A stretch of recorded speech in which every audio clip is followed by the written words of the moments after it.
How to activate Credit One Bank credit card online account. Hello and welcome back to our channel. In this video presentation, I'm going to discuss about activating your Credit One Bank credit card online account. So activating your card is a simple process but various methods available. You can use the Credit One Bank mobile app, the website, or call the toll-free activation number on the card sticker. To activate through the mobile app, download it first and then locate the card activation prompt on your account dashboard.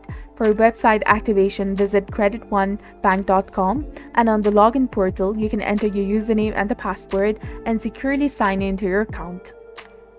Proceed to your account overview and find the card activation prompt and input your card details, security code, social security number, and personal information.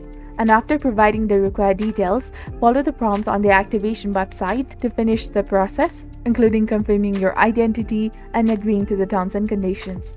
And once done, you will receive a confirmation that your Credit One Bank credit card is active.